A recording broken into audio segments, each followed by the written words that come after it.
মানুষ ভাবেন যে ধন অর্জন করা হলো অত্যন্ত গুরুত্বপূর্ণ।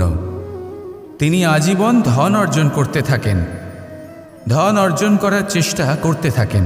সে যাই হয়ে যাক না কেন, পরিশ্রম করতে থাকেন।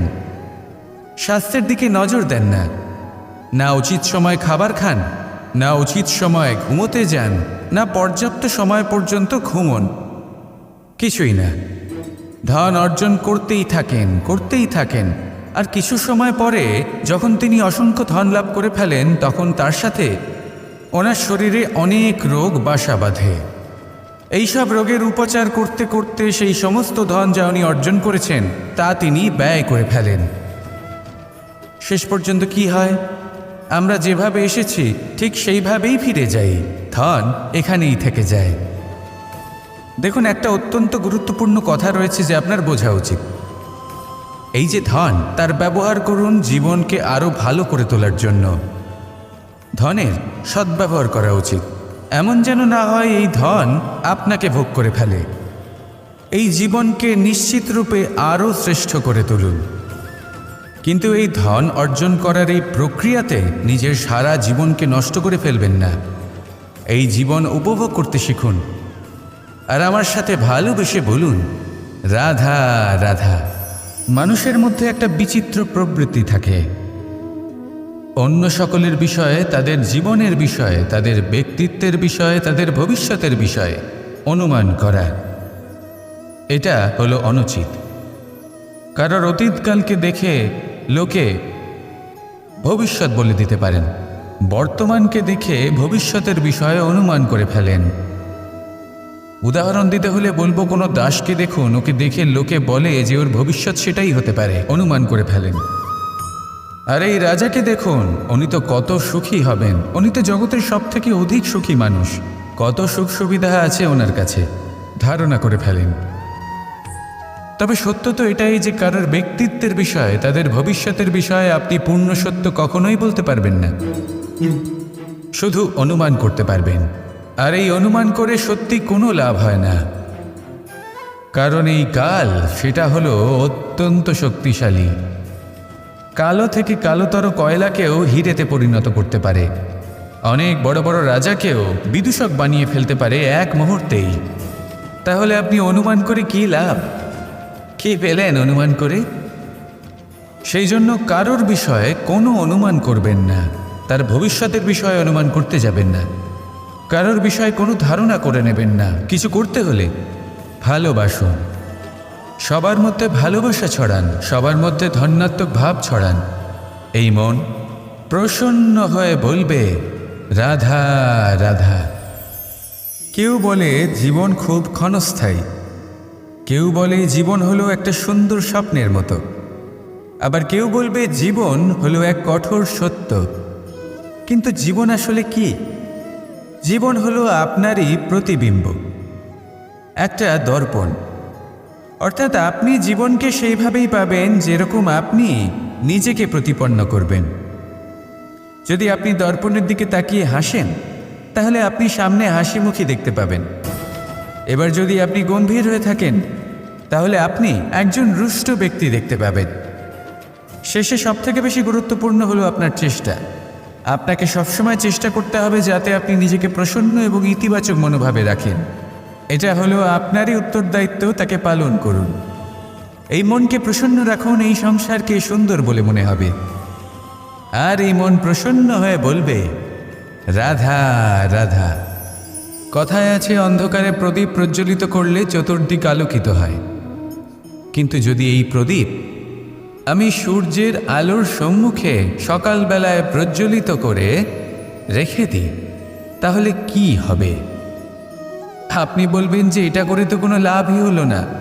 সূর্যের প্রকাশের সামনে এই প্রদীপ আসলে কিছুই নয়।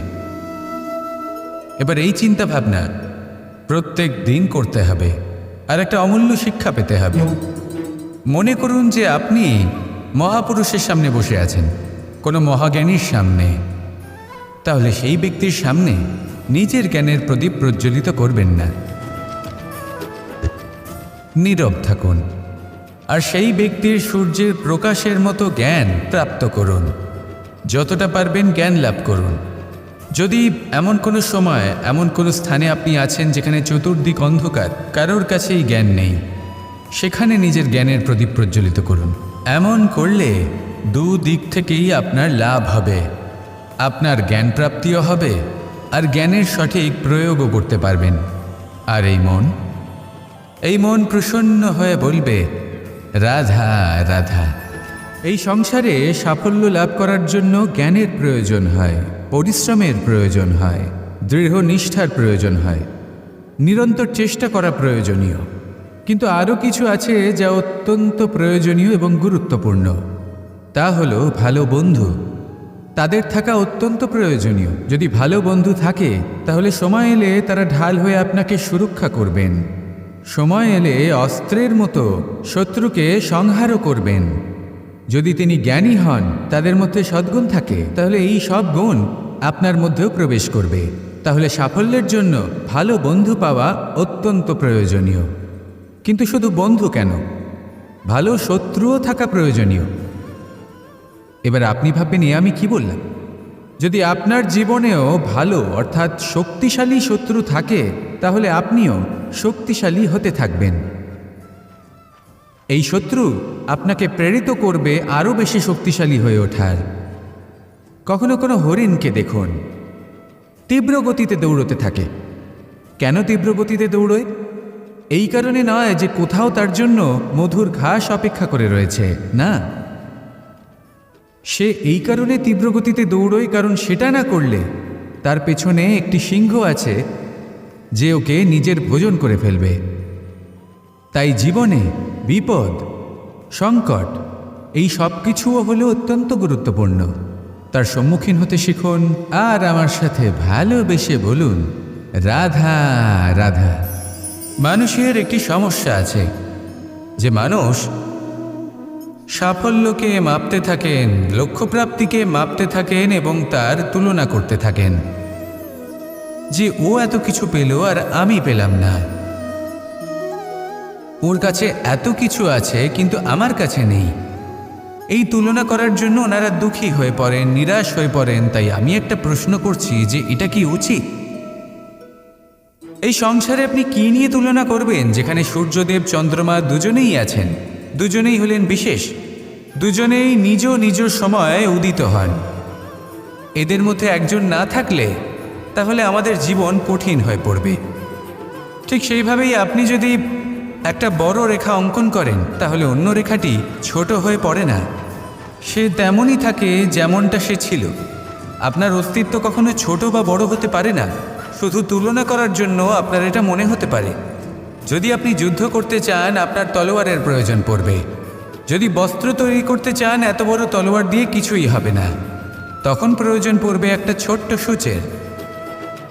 তাই তুলনা করবেন না, না নিজেকে ছোট মনে করবেন না অন্য কাউকে।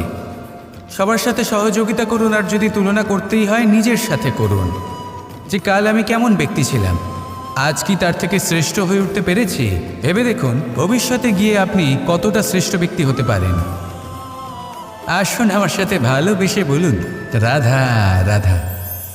জীবনে অনেক সময় আমরা এটা দেখে থাকি যে আগামী প্রজন্ম সেই কাজটি করে যেটা তার পূর্ববর্তী প্রজন্ম করে গেছেন। একটা উদাহরণ দিই তাহলে দেখুন, একদিকে আছে মাতা পিতা যারা আজীবন সংঘর্ষ করেছেন ধন অর্জন করার জন্য। তারপর তারই সন্তান তার সাথে এই লড়াই করে তার থেকে সমস্ত সম্পত্তি ছিনিয়ে নিল। তারপরে যত সময় অতিবাহিত হয় সেই সন্তানের সাথেও সেই একই ক্রিয়া ঘটতে থাকে। তার সন্তান তার সমস্ত সম্পত্তি ছিনিয়ে নেয়। তাহলে এমন কি সঞ্চয় করবেন যা পরবর্তী প্রজন্মকে দিয়ে যেতে পারেন, সেই বিষয়ে ভাবুন। ভেবে দেখুন এই যে ধন সঞ্চয় আপনি করছেন এর আসলে লাভ কি? অবশ্যই আবশ্যক, কিন্তু এটাই কি শুধু সবথেকে গুরুত্বপূর্ণ বিষয় যেখানে আপনি জানেন যে আপনি এই সম্পত্তি ভোগ করতে পারবেন না, কারণ এই সমস্ত সম্পত্তি আপনাকে পরবর্তী প্রজন্মের হাতে সঁপে দিতে হবে। তাহলে ধন সঞ্চয় করুন, কিন্তু এমন একটা সম্পত্তি কেন সঞ্চয় করা উচিত নয় যার উপভোগও আপনি করতে পারবেন, পরবর্তী প্রজন্মকেও দিয়ে যেতে পারবেন, আর মতভেদও হবে না। এমন সম্পত্তি আছে, আর এই সম্পত্তি হল প্রেম। যদি আপনার মনে কোনো কিছু সঞ্চয় করার বাসনা জেগে ওঠে, তাহলে প্রেম সঞ্চয় করুন। সেটা পরবর্তী প্রজন্মও পাবে এবং সেই প্রজন্ম ভবিষ্যতে ভালোবাসা ছড়াতে থাকবে। আর তখন এই মন সুপ্রসন্ন হয়ে বলবে, রাধা রাধা। পুরুষার্থ। শাস্ত্রে 4 ধরনের পুরুষার্থের কথা বলা হয়েছে। প্রথম হলো ধর্ম। আপনি কি জানেন এই ধর্ম আসলে কি? আপনার কি মনে হয় ধর্ম আসলে কি? কোনো বিশেষ ঈশ্বরকে মানাই কি ধর্ম বলা হয়? নাকি কোনো বিশেষ রীতি পালন করাই হলো ধর্ম? নাকি কোনো বিশেষ সাহিত্যকে সর্বশ্রেষ্ঠ মনে করাই হলো ধর্ম? না, ধর্ম হলো সেটা যাকে ধারণ করা যেতে পারে। আর ধারণ শুধু সেটাই করা যায় যা পবিত্র। পবিত্র শুধু তাকেই বলা হয় যা নিঃস্বার্থ, যার মধ্যে শাসন করার কোনো ইচ্ছে নেই, যা সরলভাবেই প্রবাহমান, জল এবং বায়ুর মতো। যখন কোনো ব্যক্তি ধর্মকে ধারণ করেন এবং সেই ধর্ম সেই ব্যক্তিকে রক্ষা করে, তখন তাকে ধর্ম বলা হয়। ধর্ম যা রক্ষা করে অহংকার থেকে, খারাপ চিন্তার হাত থেকে। সেই জন্য পুরুষার্থ গড়ে তোলার আগে, ধর্ম পালন করার আগে ধর্মের প্রকৃত অর্থ কি সেটা বুঝে নিন। এইটা জেনে রাখুন যে সমস্ত ধর্মের আধার, সমস্ত ধর্মের ভিত শুধুমাত্র ভালোবাসা। আসুন আর এই ভালোবাসার সাথেই বলুন, রাধা রাধা। এই সংসারের সবথেকে গুরুত্বপূর্ণ তত্ত্ব কোনটা? প্রথম হলো সময়। জন্ম থেকে মৃত্যু পর্যন্ত এই যে সময়, এটাই তো হলো জীবন। দ্বিতীয় হলো জীবন, যাতে আমরা সময়ের সদ্ব্যবহার করি, শ্রেষ্ঠ থেকে শ্রেষ্ঠতর কাজ করার চেষ্টা করি। বহু বছরের এই পরম্পরা, এই সংস্কৃতিকে এগিয়ে নিয়ে যাওয়ার চেষ্টা করি। এই সংসারে আমরা অংশগ্রহণ করতে চেষ্টা করি। তৃতীয় হলো ধন। সেই ধন যা প্রত্যেক ব্যক্তি অর্জন করতে চেষ্টা করেন। এবার এই 3টি তত্ত্বের মধ্যে একটা সামঞ্জস্য আছে, সমান ব্যাপার আছে। সে ধনই হোক বা সময় হোক বা হোক জীবন। আর সেই সমান ব্যাপার হলো যে যদি আপনি এটা গণনা করতে থাকেন তাহলে তা কমতে থাকে, যদি আপনি এটা ব্যবহার করেন তাহলে তা বাড়তে থাকে। একে সংগঠিত করে রাখতে চেষ্টা করলে এ হাত থেকে ফসকে যায়।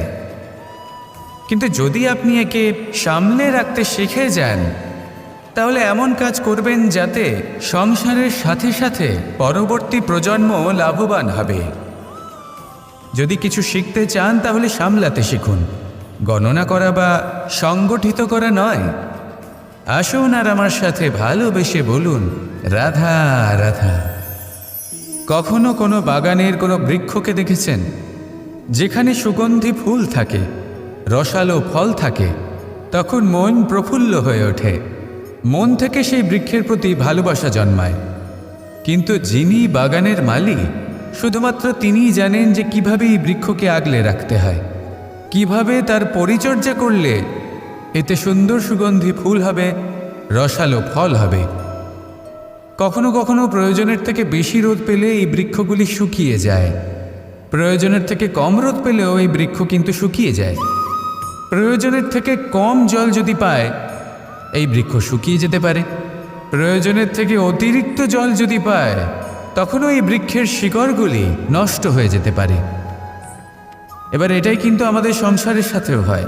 আমাদের সংসারের সকল প্রতিভাশালী ব্যক্তি, যেমন লেখক, বিচারক, প্রবক্তা, যোদ্ধা, এদের সবার ক্ষেত্রে এই কথাটাই প্রযোজ্য।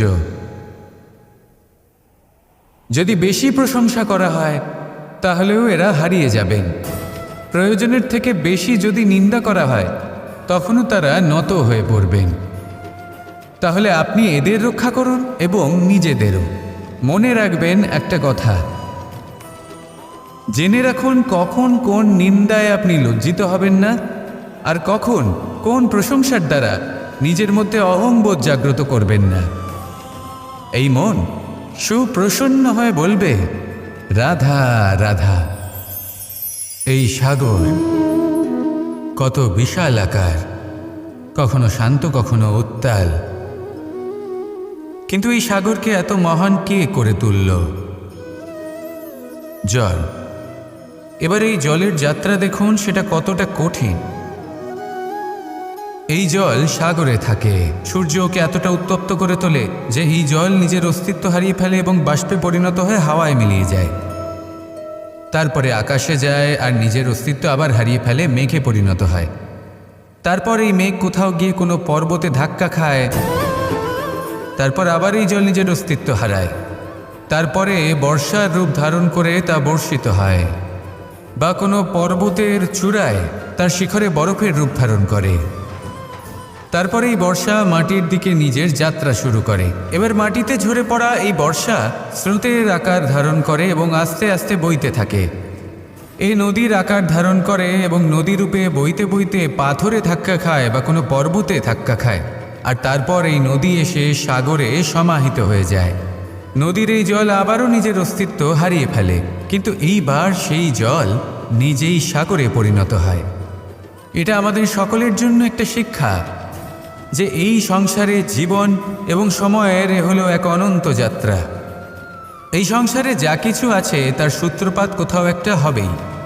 সেই জন্য মৃত্যু এবং সমাপ্তির চিন্তা ত্যাগ করে দিন, আর যে সূত্রপাত আপনি লাভ করছেন তার আনন্দ উপভোগ করুন। ভেবে দেখুন আপনি কিভাবে শ্রেষ্ঠ কর্ম করতে পারেন যাতে এই সংসার এবং এই সমাজ এই দুইয়ের মঙ্গল সম্ভব। আসুন আমার সাথে ভালোবেসে বলুন, রাধা রাধা। একটি নৌকা বিশাল একটি সাগরে ভেসে চলে, কখনো যাত্রীদের বা কখনো বিশাল বস্তুকে নিজের সাথে বহন করে নিয়ে চলে, এক স্থান থেকে অন্য স্থানে পৌঁছে দেয়। এই নৌকা কখনো সাগরে আটকে পড়ে বা কখনো ডুবে যেতেও পারে, কিন্তু এই নৌকা তখন ডুবে যায় না যখন এর আশেপাশে অধিক মাত্রায় জল থাকে। এটা তখন ডুবে যায় যখন ও নিজের আশেপাশের থাকা জলকে নিজের ভেতরে প্রবেশ করতে দেয়। যখন আস্তে আস্তে এই জল প্রবেশ করতে থাকে, নৌকা ভারী হতে থাকে আর আস্তে আস্তে ডুবে যায়। এটা আমাদের কাছে একটা শিক্ষা। হতেই পারে আমাদের এই সংসারে, আমাদের জীবনে আশেপাশে অনেক বেশি মাত্রায় নেতিবাচক শক্তি থাকবে, ঈর্ষা থাকবে, বিদ্বেষ, ঘৃণা বা ভয় থাকবে, কিন্তু মনের এই নৌকা শুধু তখনই ডুববে যখন আপনি এই নেতিবাচক শক্তিকে নিজের ভেতরে প্রবেশ করতে দেবেন। মনে রাখবেন, এই নেতিবাচক শক্তিকে কখনো নিজের মনে প্রবেশ করতে দেবেন না। প্রবেশ করলেও তাহলে যেন সে সেখানে কোনো স্থান না পায়। শুধু এই বিষয়টা খেয়াল রাখলে আপনার মনের এই নৌকা জীবনের এই সাগরে সব সময় ভেসে থাকবে, আর এই মন প্রসন্ন হয়ে বলবে, রাধা রাধা।